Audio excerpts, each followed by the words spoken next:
Hello भाई, राम राम सब ने। आज हम हरियाणा की भौगोलिक संरचना के बारे में पढ़ेंगे। तो हरियाणा को भौगोलिक रूप से 6 भागों में बांटा गया है। शिवालिक, गिरिपदीय, जलोढ़ के मैदान, बाढ़ के मैदान, रेगिस्तानी भाग और अरावली क्षेत्र।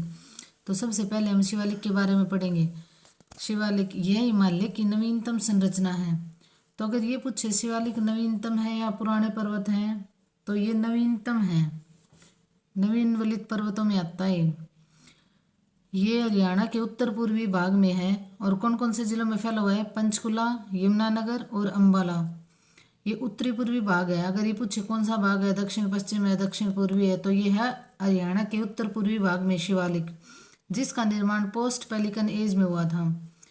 इसकी सबसे ऊंची चोटी है मोरनी की चोटी करो, जिसकी ऊंचाई है 1514 या 1467 मीटर। ये दोनों याद करनी है, इनमें से एक आएगा। दोनों ऑप्शन में नहीं आते, तो 1514 हो तो ये करना है, और अगर ये नहीं है तो 1467 मीटर। और इनकी औसत ऊंचाई है 500 से 600 मीटर।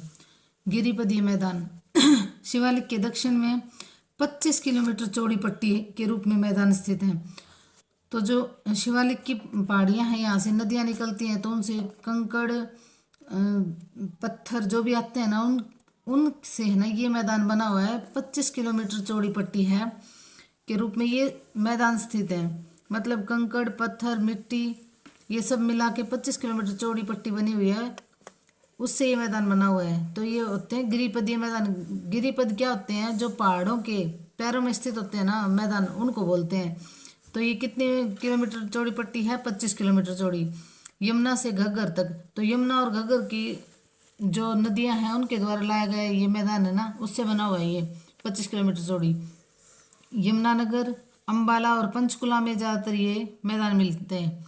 इन मैदानों को स्थानीय भाषा में धर कहा जाता है। तो अगर ये पूछे कि धर किन्हें कहा जाता है, तो गिरिपदीय मैदानों के द्वारा जो 25 किलोमीटर चौड़ी पट्टी है उनको स्थानीय भाषा में, वहाँ की भाषा में इनको धर कहते हैं। समुद्र तल से ऊंचाई कितनी है? 300 से 375 मीटर। और ये कम उपजाऊ होते हैं। कम उपजाऊ क्यों होते हैं? क्योंकि इनमें ज़्यादातर पथरीली मिट्टी होती है, तो पत्थरों में खेती थोड़ी ना होगी, तो वहाँ पेड़ ज़्यादा मिलते हैं। तो इनका ढाल पूछे तो क्या है? उत्तर पूर्व से दक्षिण पश्चिम है। जलोढ़ के मैदान शिवालिक के गिरिपदीय क्षेत्र से अरावली तक तथा यमुना और घग्गर नदियों के मध्य की उच्च भूमि को जलोढ़ मैदान कहते हैं। तो जो घग्गर और यमुना नदी है उसके बीच का मैदान पीछे पढ़ाया था, हरियाणा में सबसे ज़्यादा मैदान है तो जलोढ़ मैदान है। ये घग्गर और यमुना नदियों के द्वारा बनाए गए हैं। तो इनको क्या कहते हैं? बांगर। तो इसे क्या कहते हैं? बांगर और खादर। जो बांगर हैं वो पुराने जलोढ़ के मैदान हैं, और जो खादर हैं वो नए जलोढ़ के मैदान होते हैं। जो हर साल बाढ़ आती है उनसे जो मैदान बनते हैं वो होते हैं खादर। तो जलोढ़ के मैदान कहाँ हैं? शिवालिक के गिरिपदीय क्षेत्र से।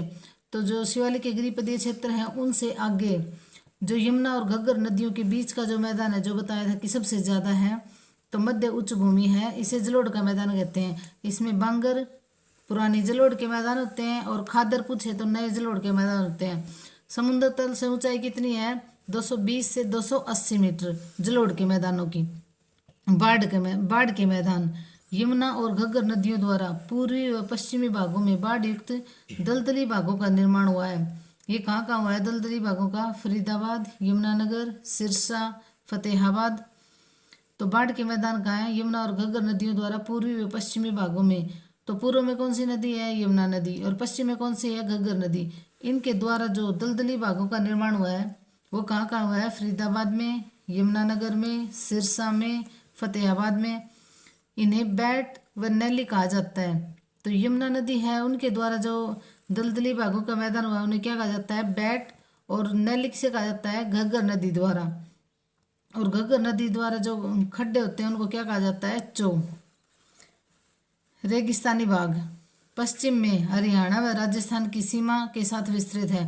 तो रेगिस्तानी भाग का तो पता ही है भाई, जो राजस्थान की सीमा है उसके साथ लगते जो मैदान है वो रेगिस्तानी भाग में आएंगे। सिरसा के दक्षिणी भाग से हिसार, भिवानी, महेंद्रगढ़, रेवाड़ी तक टीलों के मध्य निम्न स्थल ताल पाए जाते हैं। तो ये ताल क्या होते हैं, जैसे दो टीले हो गए, उनके बीच में जो स्थान होता है ना, वहाँ पे वर्षा ऋतु में पानी भर जाता है, तो उनको क्या बोलते हैं, ताल। वहाँ की उपजाऊ मिट्टी भी उपजाऊ होती है और वर्षा ऋतु में छिलछिली झीलें बन जाती हैं, जिन्हें ठूंठ या बावड़ी कहा जाता है। रेगिस्तानी भाग पश्चिम में हरियाणा व राजस्थान की सीमा के साथ विस्तृत है। तो सिरसा के दक्षिणी भाग से हिसार, ये सारे हिसार, भिवानी, महेंद्रगढ़, रेवाड़ी, ये सब है ना राजस्थान से लगते हुए जिले हैं। तो यहाँ पे रेगिस्तानी भाग पाए जाएंगे। तो इनमें ठूंठ या बावड़ी भी मिलती हैं, ताल भी पाए जाते हैं। तो कहाँ पाए जाएंगे ये सारे रेगिस्तानी भागों में? अरावली क्षेत्र हरियाणा के दक्षिणी भाग में स्थित है। तो अरावली क्षेत्र कहाँ है? दक्षिणी भाग में है। ये 3 पॉइंट कुछ % थे और सबसे ज़्यादा मैदान थे और सबसे कम शिवालिक की रेंज थी। तो ये अरावली कहाँ पाए जाएंगे? हरियाणा के दक्षिणी भाग में। महेंद्रगढ़, रेवाड़ी, भिवानी, गुरुग्राम शामिल हैं। इनमें अरावली की पहाड़ियाँ पाई जाती हैं। और सबसे ऊंचा भाग नारनौल का कुलताजपुर गांव है। अगर ये पूछे अरावली क्षेत्र में सबसे ऊंचा भाग कौन सा है, तो नारनौल का कुलताजपुर गांव है। और डोसी की पहाड़ियाँ सबसे ऊंची पहाड़ियों में स्थान है। डोसी की पहाड़ियाँ 652 मीटर। तो ये अरावली कहाँ है? दक्षिणी भाग में है। और अरावली, अगर ये पूछे अरावली और शिवालिक में से कौन से नवीन वलित हैं, तो शिवालिक नवीन वलित हैं और अरावली पुरानी पहाड़ियाँ हैं। सबसे पुरानी पहाड़ियाँ कौन सी हैं? अरावली। इस अगर ये पूछे भाई डॉक्टर जसवीर ने हरियाणा को कितने भागों में बांटा है, तो डॉक्टर जसवीर ने हरियाणा को 8 भागों में बांटा है। लेकिन वैसे हरियाणा को कितने भागों में बांटा है, तो 6 भागों में। तो अब डॉक्टर जसवीर ने जो हरियाणा को 8 भागों में बांटा है उनके बारे में पढ़ेंगे। और डॉक्टर जसवीर जी की बुक है an agriculture geography of Haryana में इन्होंने हरियाणा को 8 भागों में बांटा है। तो कौन कौन से 8 भाग हैं? शिवालिक, गिरिपदीय मैदान, बाढ़ के मैदान, जलोढ़ के मैदान, अनकई दलदल, बालू के मैदान, तरंगित मैदान और अरावली क्षेत्र। तो अनकई दलदल कहाँ पाई जाती है? अनकई दलदल पाई जाती है भाई सिरसा में। और जलोढ़ के मैदान आपको पता ही है, ये जो अपना सबसे ज़्यादा स्थान है, यहाँ पे है घग्गर नदी, यहाँ पे है यमुना नदी। तो इनके बीच में बहुत ज़्यादा स्थान जो है वो जलोढ़ के मैदानों का पाया जाता है। और बाढ़ के मैदान भी इन्हीं के अंदर आ जाते हैं। बांगर और खादर इनमें बताया था। बांगर पुराने जलोढ़ के मैदान और खादर नए जलोढ़ के मैदान है। गिरिपदीय मैदान वही हैं शिवालिक की रेंज के, मतलब पहाड़ों के पैरों में जो होते हैं वो गिरिपदीय मैदान होते हैं। और शिवालिक रेंज का पता ही आपको, पंचकुला, यमुनानगर और अम्बाला में है। और अनकई दलदल कहाँ पाए जाते हैं? सिरसा में पाई जाती हैं।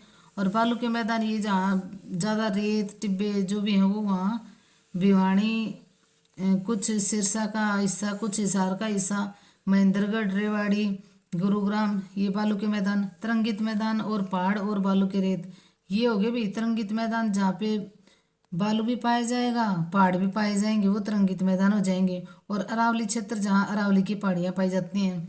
तो इनमें कुछ मेन पॉइंट और हैं। रेगिस्तान में क्या पाए जाएंगे? ठूंठ या बावली। रेगिस्तान ये महेंद्रगढ़, रेवाड़ी, गुरुग्राम वाला। बांगर की राजधानी पूछे तो क्या है? उचाना। और आरोग्यम, ये हरियाणा सरकार ने एक स्कीम लॉन्च की थी, जो पहाड़ों में एम्बुलेंस की सेवा है वो बाइक एम्बुलेंस भेजी जाएगी। तो ये आरोग्यम पहाड़ों के लिए है, शिवालिक की रेंज के लिए। और ये 2017 में हरियाणा सरकार ने शुरू की थी। तो बाइक के द्वारा एम्बुलेंस आरोग्यम ये शिवालिक की रेंज के लिए है। धन्यवाद भी। लाइक, शेयर और सब्सक्राइब करना। इससे पहले भी जो वीडियो बनाई है वो बहुत अच्छी हैं।